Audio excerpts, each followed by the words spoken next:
Баршаңызға сәлем достар. Бүгін сіздермен өте оңай және тез дайын болатын, ең бастысы қызылшаңызды алдын ала пісіріп алсаңыз, бұл салатты дайындауға небәрі 5 минут уақытыңыз ғана кетеді.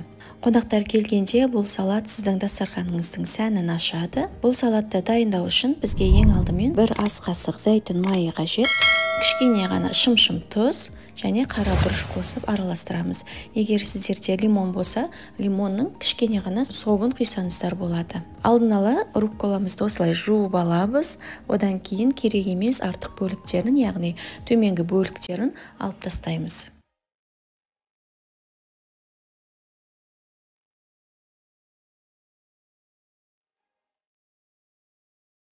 Қолымыздың көмегімен майымыз барлық жапырақтарға тигенше араластырып аламыз.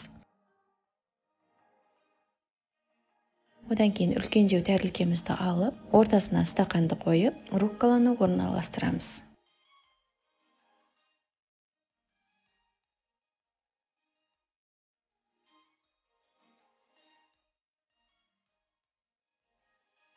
Кейбір артық бөліктерін, жапырағы жоқ төменгі бөліктерін алып тастадық.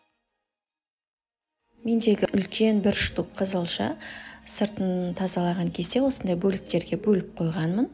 Осы қызылшамызды орташа қалыңдықта 4 бұрышты етіп кесеміз. Қызылшаны пісіріп жатқан кезде міндетті түрде тұз салуды ұмытпаңыздар.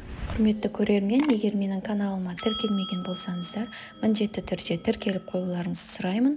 Менің каналымда өте оңай және тез дайын болатын, сіздің уақытыңызды алмайтын рецепттер өте көп. Сол үшін міндетті түрде каналыма тіркеліп, тіркелу батырмасын басып қоюды ұмытпаңыз. Туралған қызылшамызды осылай тәрілкемізге орналастырып шығамыз. Одан кейін бір штук қызанағымызды жуып тазалап, 4 бұрышты етіп, орташа қалыңдықта кесеміз. Тәрілкемізге орналастырып саламыз.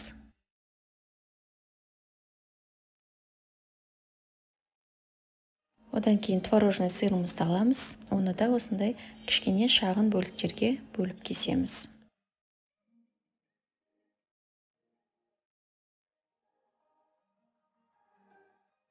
Сырымызды орналастырамыз.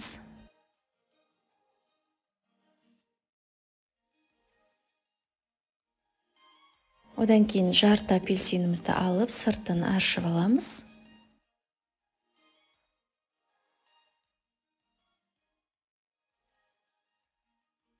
Апельсинімізді орташа бөліктерге бөліп шығамыз.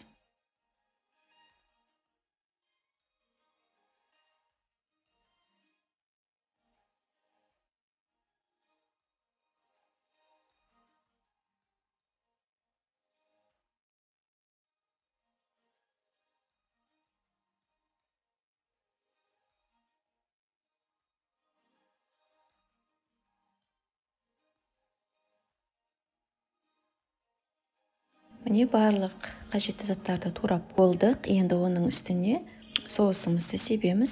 Мен соус терракиді септім. Және әсемдік үшін үстіне кунжутты септім. Егер сіздерде грек жаңғағы немесе кедр жаңғағы болса, соларды қоссаңыздар болады. Міне біздің салатымыз дайын болды.